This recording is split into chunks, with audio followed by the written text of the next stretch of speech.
Los Angeles Mayor Eric Garcetti has signed an ordinance that will require people in the city to show proof of full COVID-19 vaccination before entering various indoor establishments such as restaurants, bars, gyms, shopping centers, entertainment venues, and personal care shops.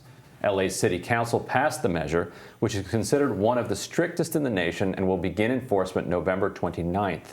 We have new Hill-HarrisX data on voters' views on the effectiveness of mandates such as LA's. Let's take a look.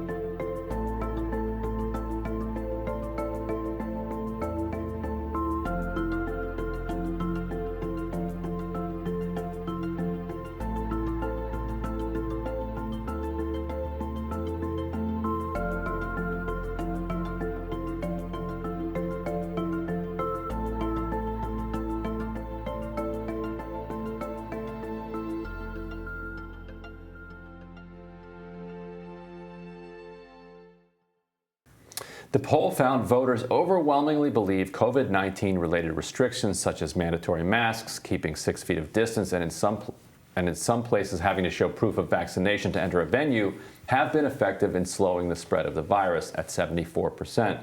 That also includes majorities of voters across party lines to varying degrees.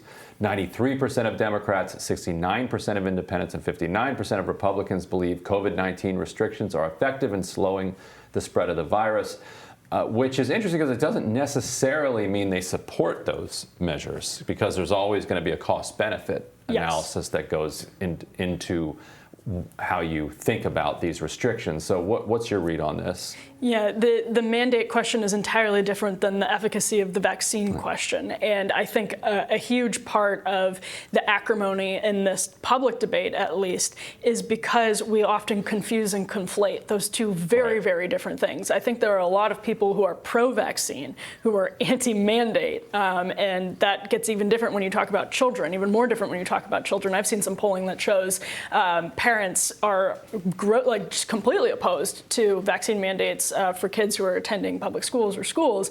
And so that's I think a really important distinction. And the only other thing I would add to this is that if you look at measures like what Eric Garcetti did, some of the support from it almost certainly comes from people. I mean, I'm sure you've heard from people who live in New York City, for instance, who now feel like life is almost back to normal because they're vaccinated. Vaccinated people who feel like life is almost back to normal because they can go inside and not wear a mask because they have their vaccine. And then you can sort of open things back up and you can normalize things again. I think that's obviously an incentive that drags people over to supporting measures like Garcetti's, because people are just so exhausted by nearly 2 years of pandemic life and of having things be completely dark and closed up. And there's an economic benefit, of course, that comes with it as well. So while I wouldn't support that exact kind of measure, I understand why people who are desperate for life to return to normal would. Right.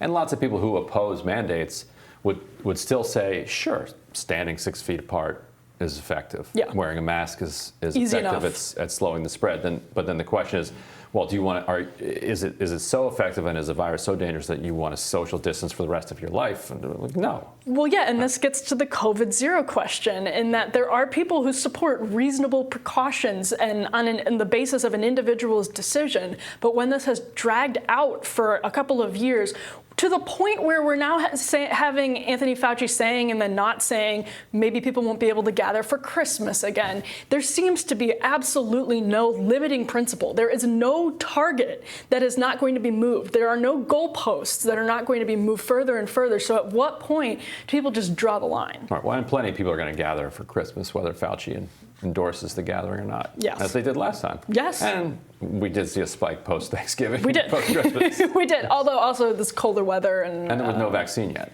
Right, no vaccine yet, and so, or at least no mass accessibility to the vaccine. Right.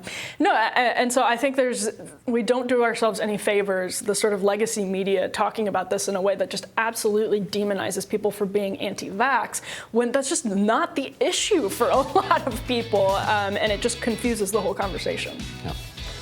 Exactly right, and we will have more Rising right after this. Thank you for watching What America's Thinking.